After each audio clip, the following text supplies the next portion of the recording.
Ito ang pork ribs na binili ko.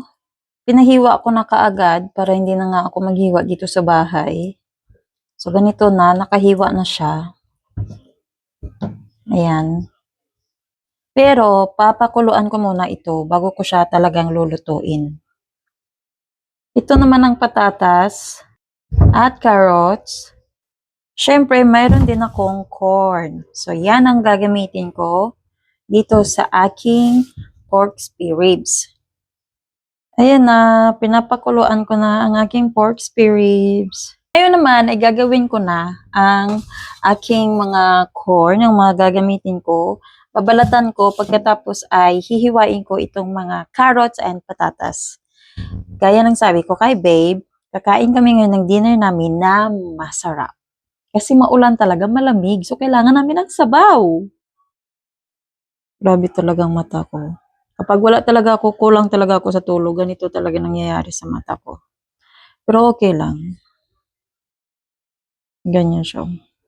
Pero okay lang. Maganda pa rin. Kumulo na ang baboy. Ayan. Ito rin ang paghiwa ko sa sweet corn, sa carrot, and patatas. So, mga ganito lang kalaki. Ayan. And huhugasan lang ng tubig. Meron ako ditong garlic. Gagamitin ko rin ito.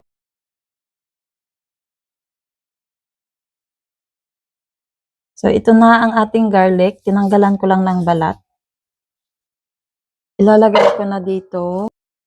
Pati kasama niya para masabay siya sa pagpapakulo at maluto hanggang sa lumambot sila. Kailangan ko to lagyan ng maraming sabaw dahil ang mga kasama ko dito sa bahay ay mahilig sa sabaw. Lagyan ko ng pamintang buo. Mas madami, mas masarap.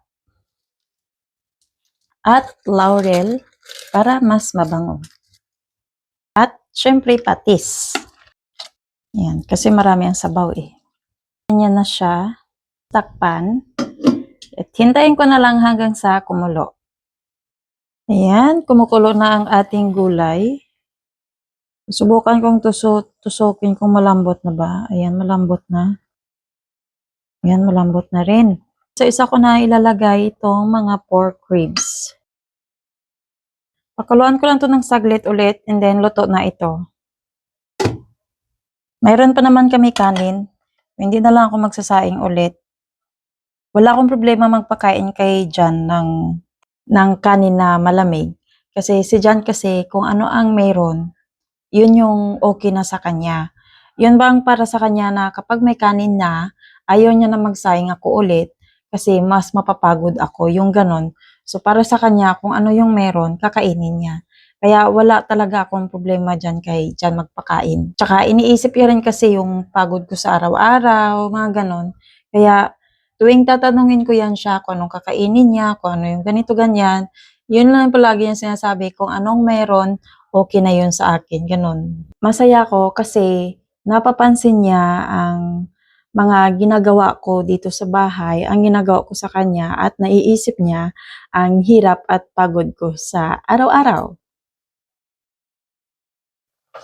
So, okay na to. Kasi baka maubusan pa siya ng sabaw.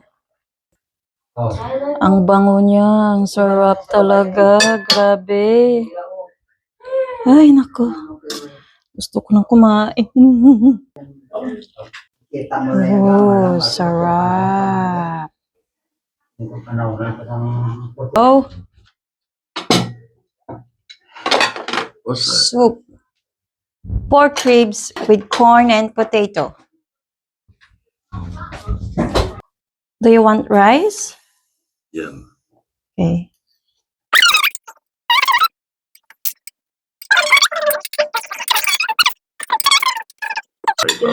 Corn? Okay. Yeah, of course. And syempre, sa tatay ko, ubuso mo pati kaldero. Sige kita, sige hagin. Sorry. Kamusta pa?